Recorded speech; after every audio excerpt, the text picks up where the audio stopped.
Hi hello నమస్తే welcome back to Sanjeevini numerology. నేను మీ host అక్షర విహారి.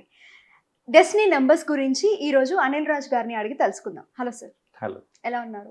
బాగున్నాను సార్, ఇప్పుడు ఈ ఎపిసోడ్లో డెస్టినీ నెంబర్ 1 గురించి అండ్ వాళ్ళు తీసుకోవాల్సిన రెమెడీస్ గురించి చెప్పండి. ఈ ఎపిసోడ్లో మనం డెస్టినీ నెంబర్ 1 గురించి ఇన్ డీటెయిల్గా తెలుసుకుందాం. ఎవరి డేట్ ఆఫ్ బర్త్ అయితే డేట్, మంత్ అండ్ ఇయర్ ఈ మూడు యాడ్ చేసినప్పుడు ఎప్పుడైతే సింగిల్ డిజిట్గా తీసుకున్నప్పుడు ఏదైతే 1 నంబర్ అనేది వస్తుందో వాళ్ళందరూ ఈ డెస్టినీ నెంబర్ 1 అనే ఫ్యామిలీలో చెందుతారనమాట.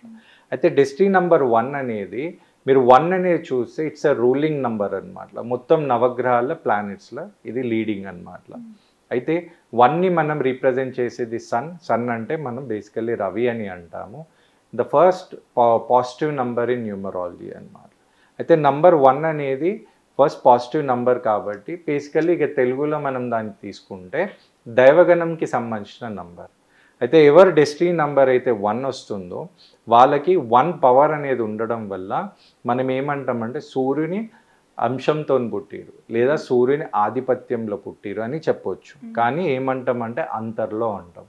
అంటే అంతర్లో అంటే వీళ్ళకి డైరెక్ట్ ఇంపాక్ట్ అంటే ఇండైరెక్ట్ ఇంపాక్ట్ అనేది ఎక్కువ ఉంటుంది. అయితే 1 అనేది డెస్టినీ నంబర్ ఉన్న వాళ్ళు ఫస్ట్ థింగ్ చెప్పాలంటే మోనోపోలీస్ అన్నమాట. అంటే నిజం చెప్పాలంటే వీళ్ళకి లీడర్షిప్ క్వాలిటీస్ అనేది ఇన్బిల్డ్గా ఉండడం జరుగుతుంది. దాంతోపాటు they are best of suggestion givers అన్నమాట. నిజం చెప్పాలంటే మీరు గమనిస్తే 1 అనే ఫ్యాడిక్ నంబర్ వాళ్ళకి చెప్పడం ఇష్టం, వినడం కష్టం అన్నమాట. అంత ఈజీగా వినరు. అంత ఏంటంటే వినరు అంటే దే ఆర్ లీడర్స్ కాబట్టి they want to advise and direct అన్నమాట. ఆ ఒక నేచర్ అనేది ఉంటుంది. దాంతోపాటు న్యాచురల్ గ్లో అనేది ఉంటుంది బాడీలో. మళ్ళీ ఏ చేసినా అంటే వీళ్ళని చూసినా మళ్ళీ చూసే అంత ఒక ఇంటర్నల్ గ్లో అనేది ఉంటుంది.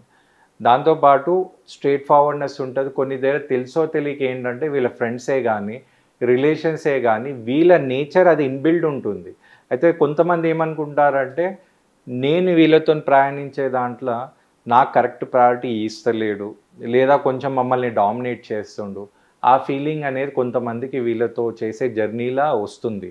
కాబట్టి ఆ కొంచెం జాగ్రత్తలు అనేది తీసుకోండి. అంటే ఒక టీమ్ రూలర్ కంటే ఒక అండర్స్టాండింగ్ రూలర్ లాగా తీసుకుంటే చాలా మంచి ఇంపాక్ట్ ఉంటుంది. దాంతోపాటు హెల్త్కి వస్తే సూర్యుని ఏమంటామంటే ఆరోగ్య ప్రదాత అంటాం. అయితే ఇప్పుడు సూర్యునికి ఆరోగ్య ప్రదాత అంటాం కాబట్టి మనం ఏం చేస్తామంటే ఓవరాల్ ఇలా హెల్త్ కండిషన్ అనేది చాలా బాగానే ఉంటుంది.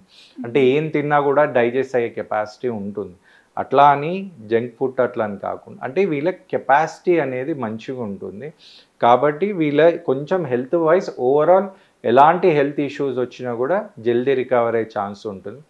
కానీ ఒక కండిషన్ ఏంటంటే వీళ్ళ ఫ్యాడిక్ నెంబర్ 1 వాళ్ళు ఒక 30 ఇయర్స్ నుంచి 35 ఇయర్స్లో ఒక మంచి గోల్డెన్ పీరియడ్ వచ్చే ఛాన్స్ ఉంటుంది. దాన్ని మంచిగా యూటిలైజ్ చేసుకుంటే చాలా మంచి ఇంపాక్ట్ అనేది వచ్చే ఛాన్స్ ఉంది. ఇక స్పిరిచువల్ రెమెడీస్కి వస్తే వీళ్ళు ఏ దేవునికి చేసినా కూడా ఓకే, కానీ సూర్యునికి చేసి ఇంకా మంచి రిజల్ట్ అనేది ఉంటుంది. ఎందుకంటే they are son or daughter of son కాబట్టి అంటే సూర్యునికి కొడుకే కానీ కూతురులాగా ఉంటారు కాబట్టి తప్పకుండా సూర్యునికి చేయాలి. సూర్యునికి చేయాలంటే బెస్ట్ రెమెడీ ఏంటంటే మీరు అయితే ఆరోగ్యం అనేది ఇవ్వచ్చు, నీళ్ళు మీరు ఆయనకు సమర్పించవచ్చు, అదొక చిన్న రెమెడీ. లేదా ఆదిత్య హృదయం అనేది చదవండి. మీకు ఎలాంటి ఇష్యూస్ ఉన్నా కూడా మీకు ఇప్పుడు చాలామంది సీక్వెన్స్గా మనకి ఇన్ని సంవత్సరాలు ఈ దోషం ఉంది ఆ దోషం అవన్నీ మీరు పక్కన పెట్టేసి జస్ట్ ఆదిత్య హృదయం అనేది చదువుతూ డైలీ సూర్యునికి మీరు పూజ చేస్తే మీరు వెళ్ళే ప్రతి ఒక్క ప్రొఫెషన్లో ఒక మంచి లైఫ్ అనేది ఉంటుంది. దాంతోపాటు వీళ్ళు తప్పకుండా ఒక హైయెస్ట్ పొజిషన్స్ అనేది తీసుకునే ఛాన్సెస్ అనేది ఎక్కువ ఉంటుంది. కాబట్టి మీరు తప్పకుండా సూర్యునిది ఆ పవర్ అనేది మీ జర్నీలు అనేది యూటిలైజ్ చేస్తే డెస్టినీ నెంబర్ 1 అనేది మీకు చాలా మంచి పాజిటివ్ ఇంపాక్ట్ ఇచ్చే ఛాన్సెస్ అనేది ఎక్కువ ఉంటుంది.